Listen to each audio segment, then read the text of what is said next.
تا حالا شده یهو به خودتون بیاین و ببینین دارین یه چیزی رو میخرین که اصلاً نمیخواستینش؟ انگار یکی مغزتون رو هک کرده باشه؟ خب به کانال ذهن خوش اومدین. امروز میخوایم دقیقاً بریم سراغ همون ترفند مخفی که هر روز داره تصمیمای ما رو کنترل میکنه. خب بذارین یه سوال از خودتون بپرسم. چی شد که اینقدر سریع روی این تحلیل کلیک کردین؟ شاید عنوانش چشمتون رو گرفت؟ نکته جالبش اینجاست که همین کلیک کردن شما خودش یه تیکه از پازل بحث امروزمونه. ولی اصلا نگران نباشین. من ذهن نو اینجام که این راز رو براتون فاش کنم و بهتون یاد بدم چطوری فرمون تصمیم گیری هاتون رو دوباره دست خودتون بگیرین. آماده این؟ بزن بریم. خیلی خوب، بریم سر اصل ماجرا. اصل کمیابی. داستانش چیه؟ خیلی ساده است. وقتی ما حس می‌کنیم یه چیزی کمه یا تعدادش محدوده یا فقط تا یه زمان خاصی میشه خریدش، مغز ما اتوماتیکوار فکر می‌کنه وای این حتما خیلی چیز با ارزش و خفنیه. حالا قسمت جالبش اینه.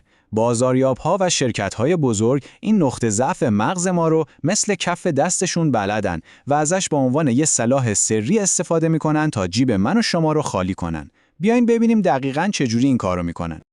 این جمله خیلی آشناست، نه؟ فقط 3 تا دیگه تو انبار مونده. این جمله مثل یه شوک الکتریکیه. یه ترس آنی تو دلتون میندازه، ترس از دست دادن. یا با خودتون میگین اگه الان نخرم دیگه گیرم نمیاد. یا مثلا یکی پیشنهاد برای مدت محدود. این جمله کلاً گزینه حالا بعدن فکرامو میکنم و از روی میز برمیداره.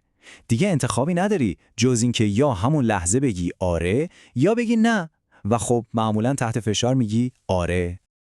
و یه مثال کلاسیک دیگه، هراش تا آخر هفته تموم میشه. اینجور ضرب العجل‌ها مغز منطقی ما رو کلاً خاموش میکنن. دیگه وقت فکر کردن نیست، فقط احساسه که میگه بدو تا دست نرفته، چون مغز ما از باختن متنفره. حالا بیاین با چشمای خودتون قدرت این ترفند رو ببینین. 2 تا آگهی هتل داریم، قیمت جفتشون هم یکیه. اونی که سمت راسته خیلی ساده است، فقط اطلاعات داده. ولی اونی که سمت چپه، اوه انگار یه زرادخونه کامل از ترفندهای روانشناسیه. شما باشین کدوم یکی بیشتر وسوسه‌تون میکنه که دکمه رزرو رو بزنین؟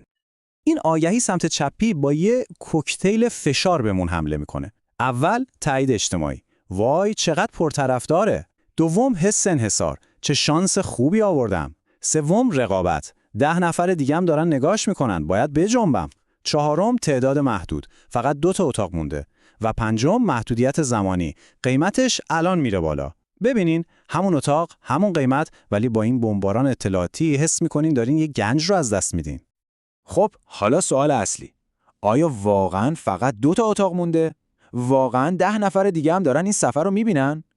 نکته تکون دهندش اینه که خیلی وقتا همه اینا میتونه کاملاً الکی و ساختگی باشه. خب چرا ما انقدر راحت گول میخوریم؟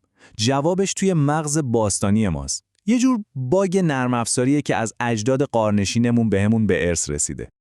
اینجا رو ببینین. 10,000 سال پیش اگه جد ما یه درخت پر از میوه پیدا میکرد، باید همون لحظه از فرصت استفاده میکرد. چون اگه نمیکرد ممکن بود از گشنگی بمیره. اون موقع این واکنش سریع یه قابلیت حیاتی برای زنده موندن بود. ولی امروز چی؟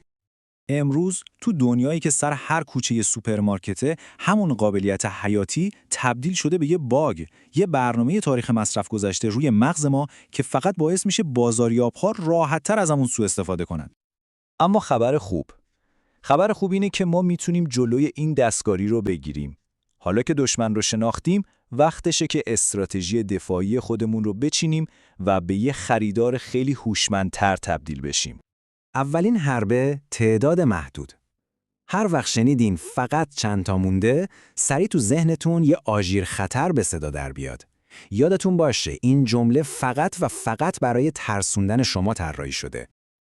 حربه دوم، ضرب العجل. وقتی یه ساعت شمارش معکوس یا یه تاریخ انقضا می‌بینین، بدونین که دارن سعی می‌کنن قدرت فکر کردن رو ازتون بگیرن. جالبه بدونین حتی عنوان همین تحلیل هم یه جورایی از همین ترفند استفاده کرده بود. و سومین حربه، تقاضای بالا. وقتی بهتون میگن کلی آدم دیگه هم دارن اینو میخرن، 2 تا کار میکنن. اول اینکه باعث میشن فکر کنین خب حتما چیز خوبیه دیگه. و دوم اینکه شما رو میندازن وسط یه مسابقه که حس کنین باید بقیه رو شکست بدین. اما یه نکته خیلی خیلی مهم، فقط دونستن اینا کافی نیست. چرا؟ چون این ترفندها مستقیم میرن سراغ مغز احساسی ما و وقتی احساسات قاطی ماجرا بشن، مغز منطقی ما انگار میره تو کما. پس راه حل چیه؟ این 3 قدم ساده رو یادتون باشه.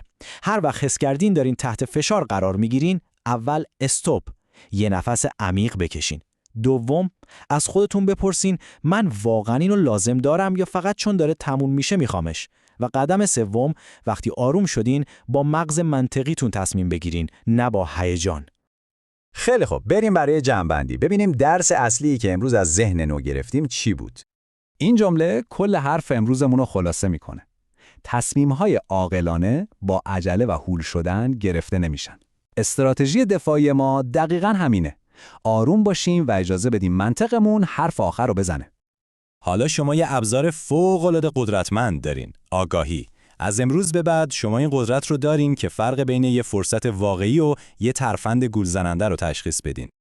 پس دفعه بعدی که با یه پیشنهاد باور نکردنی روبرو شدین، از خودتون بپرسین این یه فرصت واقعیه یا فقط یه ترفند برای گول زدن مغز باستانی منه؟ امیدوارم این بحث براتون جالب بوده باشه. اگه دوست دارین بیشتر از این ترفندا سر در بیارین و ذهنتون رو تیزتر کنین، حتما کانال ذهن‌ها رو سابسکرایب کنین تا همیشه یه ذهن نو داشته باشین. مرسی که با من همراه بودین.